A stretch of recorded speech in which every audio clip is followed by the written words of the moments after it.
أعوذ بالله من الشيطان الرجيم. بسم الله الرحمن الرحيم. يا أيها النبي جاهد الكفار والمنافقين واغلظ عليهم ومأواهم جهنم وبئس المصير. صدق الله العظيم. نحمده ونصلي على رسوله الكريم. আমাদের মহান রব পরম করুণাময় আল্লাহ তাআলা বলেন, ইয়া আইয়ুহান নাবিয়্যু, হে নবী, জাহিদিল কুফফারা ওয়াল মুনাফিকিন, আপনি কাফের এবং মুনাফিকদের বিরুদ্ধে জিহাদ করুন। ওয়াগলুজ আলাইহিম, এবং তাদের প্রতি কঠোর হন। ওয়া মাওয়াহুম জাহান্নাম, শেষ পর্যন্ত তাদের আবাসন হবে জাহান্নাম। ওয়া বিসাল মাসির, এবং সেই জাহান্নাম অত্যন্ত নিকৃষ্ট, খারাপ আবাস স্থল। সুপ্রিয় ভাই এবং বন্ধুরা, আল্লাহ রাব্বুল আলামিন রাসূল কারীম সাল্লাল্লাহু আলাইহি ওয়াসাল্লামকে লক্ষ্য করে বলছেন, ইয়া আইয়ুহান নবী, হে নবী, জাহিদিল কুফফারা ওয়াল মুনাফিকিন, আপনি কাফের এবং মুনাফিকদের বিরুদ্ধে জিহাদ করুন। আপনি কাফের এবং মুনাফিকদের বিরুদ্ধে আপনি জিহাদ করুন। আল্লাহ রাব্বুল আলামিন এখানে নির্দেশ প্রদান করছেন। সুপ্রিয় ভাই এবং বন্ধুরা, আমরা জানি যে সূরা তাওবার যেই অংশটুকু তাবুক যুদ্ধের পরে নাজিল হয়েছিল, এই ৭৩ নম্বর আয়াত থেকে সেই অংশটুকু শুরু হচ্ছে। মুনাফিক প্রসঙ্গটা বা মুনাফিক যে ফিতনা, যে মুনাফিক যে প্রবলেম, যে সমস্যাটা, এই সমস্যাটা শুধু তাবুক যুদ্ধের পর থেকে শুরু হয় নাই, এটা অনেক আগে থেকে শুরু হয়েছে।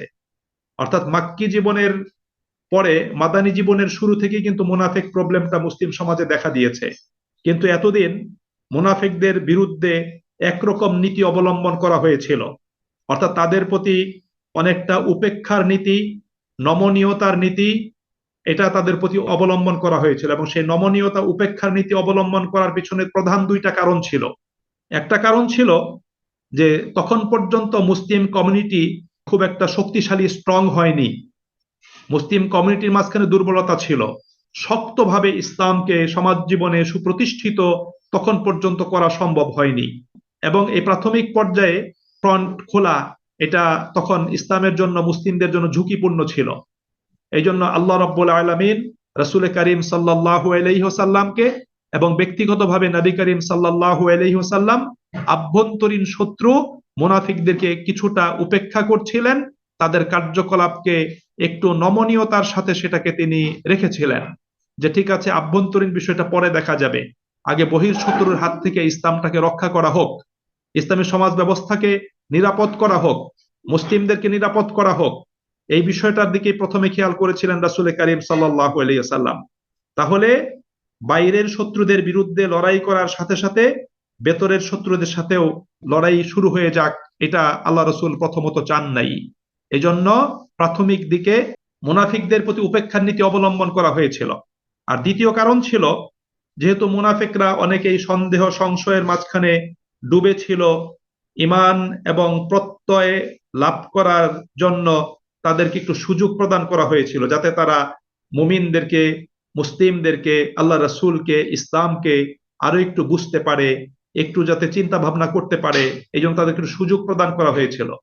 এই জন্য প্রাথমিক পর্যায়ে তাদেরকে এই সুযোগ দানের জন্য একটু নমনীয়তা এবং উপেক্ষার নীতি অবলম্বন করা হয়েছিল। কিন্তু তাবুক যুদ্ধের পরে যখন বহির শত্রুর আক্রমণ এবং তাদের নিকট থেকে হুমকি, এটা অনেকটা তিরোহিত হলো, দূর হয়ে গেল, ইসলাম মজবুত ভিত্তির উপর দাঁড়িয়ে গেল, সুপ্রতিষ্ঠিত হলো, এবং মুসলিমগণ একটা তাদের কমিউনিটিকে তারা শক্তিশালী করলেন, তারা সুসংগঠিত হলেন, তখন এই আভ্যন্তরীণ যে শত্রু, এই মুনাফিক, তাদের দিকে সেই নমনীয়তার নীতি পরিবর্তন করে একটু কঠোর নীতি অবলম্বন করার আল্লাহ রাব্বুল আলামিন নির্দেশ প্রদান করলেন। এবং সেই কঠোর নীতি অবলম্বন করার জন্যই আল্লাহ তাআলা এই আয়াতে নবীকে উদ্দেশ্য করে নির্দেশ দিলেন যে জাহিদিল কুফফারা ওয়াল মুনাফিকিন, আপনি কাফের এবং মুনাফিকদের বিরুদ্ধে জিহাদ করুন। তবে এখানে জিহাদ মানে তাদের বিরুদ্ধে যুদ্ধ করা নয়, মুনাফিকদের বিরুদ্ধে যুদ্ধ করা নয়। এখানে জিহাদ বলতে যে বিষয়টা মিন করা হয়েছে সেটা হলো যে মুনাফিকরা ইসলাম এবং মুসলিমদের কমিউনিটির ব্যাপারে যে অবস্থান গ্রহণ করেছিল, সেই অবস্থানটাকে একটু শক্তভাবে গ্রহণ করা, অর্থাৎ জনসমক্ষে তাদের মুখোশটাকে খুলে দিতে হবে, তাদের হীন কর্মকাণ্ডের নিন্দা করতে হবে, মুসলিম সমাজে যাতে তারা মর্যাদা এবং আস্থা লাভের সুযোগ যাতে তারা আর না পায় সেই ব্যবস্থা গ্রহণ করতে হবে, সামাজিকভাবে তাদেরকে বয়কট করতে হবে, দলীয় পরামর্শের ক্ষেত্র থেকে তাদেরকে দূরে রাখতে হবে, আদালতে তাদের সাক্ষ্য গ্রহণ করা হবে না, বড় বড় পদ এবং মর্যাদার দরজা তাদের জন্য বন্ধ করে দিতে হবে, সভা সমিতিতে তাদেরকে গুরুত্ব দেওয়া হবে না, প্রত্যেক মুসলমান তাদের সাথে এমন আচরণ করবে যাতে সেই মুনাফিক অনুভব করতে পারে যে সমগ্র মুসলিম সমাজে এখন আর তার কোনো গুরুত্ব এবং মর্যাদা নেই, এবং কারো অন্তরে তার জন্য কোনো সম্মান বোধ সম্ভ্রম বোধ তার অন্তরে নেই। তারপর তাদের মধ্য থেকে কোনো ব্যক্তি যদি কোনো সুস্পষ্ট বিশ্বাসঘাতকতা করে তখন সেটা আর লুকিয়ে রাখা যাবে না, তখন তাকে ক্ষমাও করা যাবে না, বরং সর্বসমক্ষে তার বিরুদ্ধে মোকদ্দমা চালাতে হবে এবং তাকে উপযুক্ত শাস্তি প্রদান করতে হবে। আল্লাহ রাব্বুল আলামিন এভাবেই মুনাফিকদের বিরুদ্ধে ব্যবস্থা গ্রহণ করার জন্য রাসূল করিম সাল্লাল্লাহু আলাইহি ওয়াসাল্লামকে নির্দেশ প্রদান করলেন, কারণ এটা আল্লাহ পাকের পক্ষ থেকে ছিল একটা খুবই গুরুত্বপূর্ণ নির্দেশ। এই পর্যায়ে মুসলিমদেরকে যে নির্দেশটা দেওয়ার প্রয়োজন ছিল এই পর্যায়ে, এছাড়া ইসলামী সমাজকে অবনতি এবং পতনের আভ্যন্তরীণ কার্যক্রম থেকে সংরক্ষণ করা সম্ভব হতো না। এই জন্য আমাদের মনে রাখতে হবে যে মুনাফিকটা ছিল একটা প্লেগ রোগের মতো একটা মহামারী, মুনাফিক ছিল একটা প্লেগ মহামারীর মতো একটা মহামারী। আর মুনাফিক হচ্ছে সেই সমাজে সেই প্লেগ রোগের ভাইরাস বহনকারী ইঁদুর। এই ইঁদুরকে যদি, এই মুনাফিকদেরকে যদি মুসলিম জনবসতির মাঝখানে স্বাধীনভাবে চলাচল করার সুযোগ প্রদান করা হয় তাহলে পুরো জনবসতিকে, পুরো মুসলিম কমিউনিটিকে মৃত্যুর দিকে ঠেলে দেওয়া হবে। মুসলমানদের সমাজে একজন মুনাফিকের মর্যাদা এবং সম্ভ্রম লাভ করার অর্থ হলো হাজার মানুষকে বিশ্বাসঘাতকতা এবং মুনাফিকি করতে দুঃসাহস যোগানো। এই জন্য রাসূল করিম সাল্লাল্লাহু আলাইহি ওয়াসাল্লাম মুনাফিকদেরকে সম্মান প্রদর্শন করতে, বিদআতীদেরকে সম্মান প্রদর্শন করতে নিষেধ করেছেন। আল্লাহ রাসূল সাল্লাল্লাহু আলাইহি ওয়াসাল্লাম বলেছেন, মান ওয়াক্কারা সাহিবি বিদআতিন, কেউ যদি কোনো বেদাতপন্থীকে যদি সম্মান প্রদর্শন করে, ফাকাদ আআনা আলা হাদামিল ইসলাম, তাহলে সে কি করলো? ইসলামের ইমারত, ইসলামের অট্টালিকা, ইসলামের সৌধ ভেঙে ফেলতে কি করলো? সে সাহায্য করলো। এই জন্য মুসলিম কমিউনিটিতে অবশ্যই তাদেরকে সজাগ সচেতন থাকতে হবে এবং মুনাফিকদেরকে চিহ্নিত করে তাদের ব্যাপারে সতর্ক পদক্ষেপ গ্রহণ করতে হবে। এটাই হলো আল্লাহ রাব্বুল আলামিনের পক্ষ থেকে রাসূল করিম সাল্লাল্লাহু আলাইহি সাল্লাতু ওয়াস সালামের প্রতি আল্লাহ পাকের পক্ষ থেকে নির্দেশ। এবং আল্লাহ তাআলা বলেন, ওয়াগলুজ আলাইহিম, তুমি কি করো? তাদের প্রতি একটু কঠোর হও। তাদের প্রতি একটু কঠোর হওয়ার জন্য এখানে বলেছেন, কঠোর হতে হবে। এই কঠোরতাটা এটা হলো গিলজাতুন শব্দ থেকে, যেটা হলো রাফাতুনের বিপরীত। রাফাতুন হলো কোমলতা, করুণা, অনুগ্রহ, অনুকম্পা। আল্লাহ বলছেন এখন আর মুনাফিকদের সাথে কোমলতা প্রদর্শন করা যাবে না, তাদের প্রতি অনুগ্রহ অনুকম্পা প্রদর্শন করা যাবে না, তাদের প্রতি একটু কঠোর হতে হবে।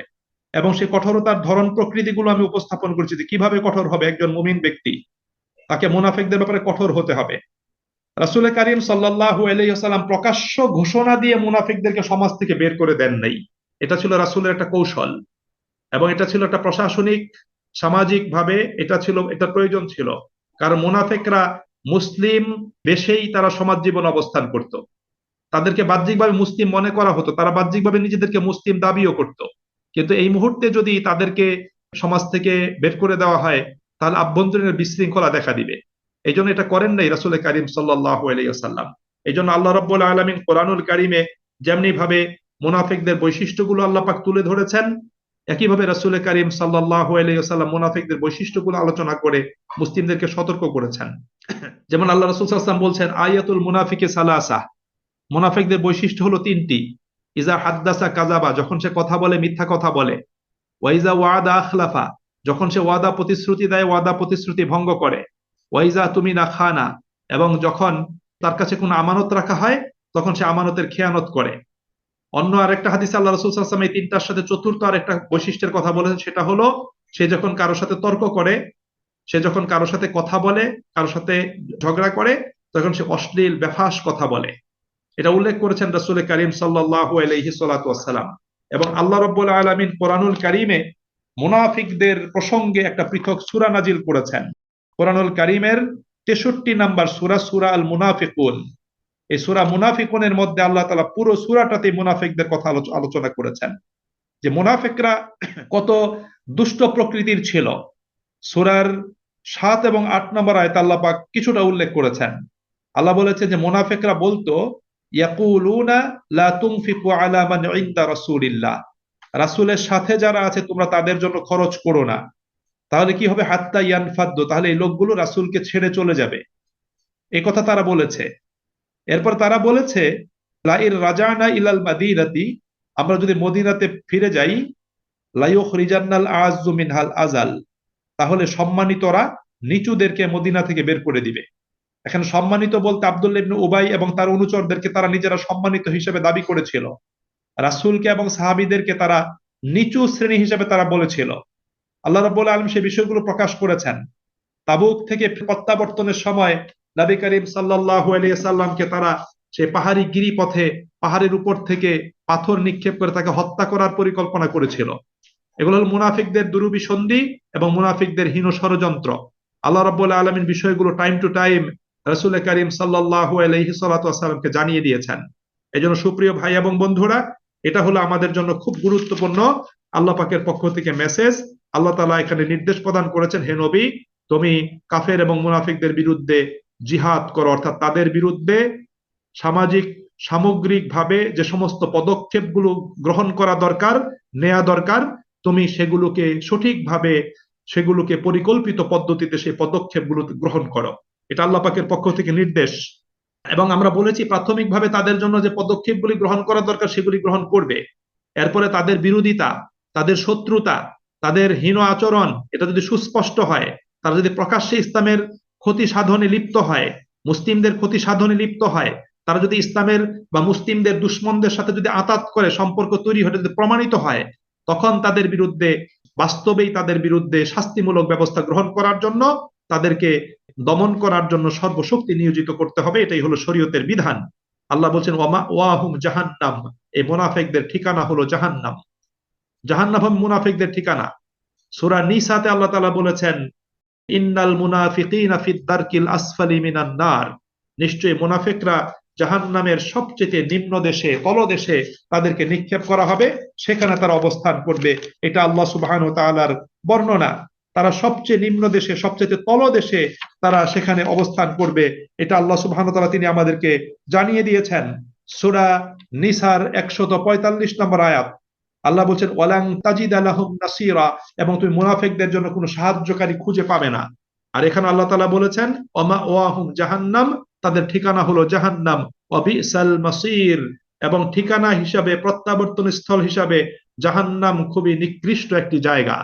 আল্লাহ পাক সেই জাহান্নামে মুনাফিকদেরকে নিক্ষেপ করবেন, সেই ঘোষণা আল্লাহ রাব্বুল আলামিন এখানে প্রদান করেছেন। এজন্য সুপ্রিয় ভাই এবং বন্ধুরা, আল্লাহ পাকের কাছে সব সময় দোয়া করতে হবে আল্লাহ রাব্বুল আলামিন যাতে আমাদেরকে ঈমানের উপর কায়েম রাখেন, এবং মুনাফিকি থেকে, কুফরি থেকে, শিরক থেকে আল্লাহ পাক যেন আমাদেরকে হেফাজত করেন।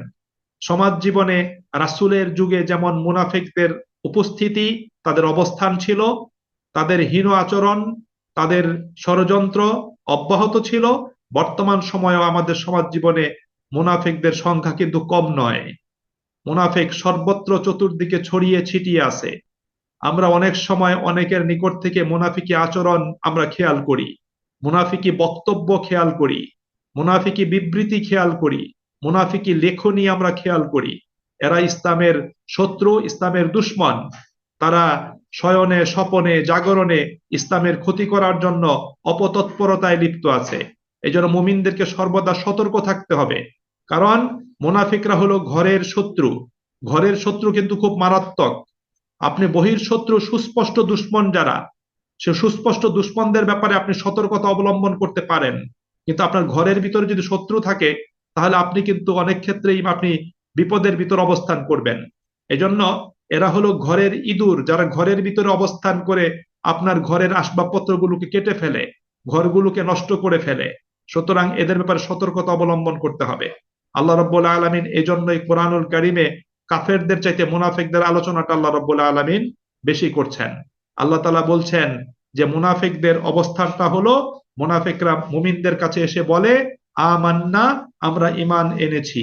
আর তারা তাদের শয়তানদের কাছে গিয়ে বলে, যে আমরা তোমাদের সাথেই আছি, আমরা ওদের সাথে গিয়ে একটু ঠাট্টা বিদ্রুপ করছি। আল্লাহ রাব্বুল আলামিন এই বিষয়গুলো তিনি আমাদের সামনে উপস্থাপন করেছেন। এই জন্য সুপ্রিয় ভাই এবং বন্ধুরা, আমরা এখান থেকে প্রকৃত শিক্ষাটা আমরা গ্রহণ করব। ওয়া আখিরু দাওয়ানা আনিল হামদুলিল্লাহি রাব্বিল আলামিন।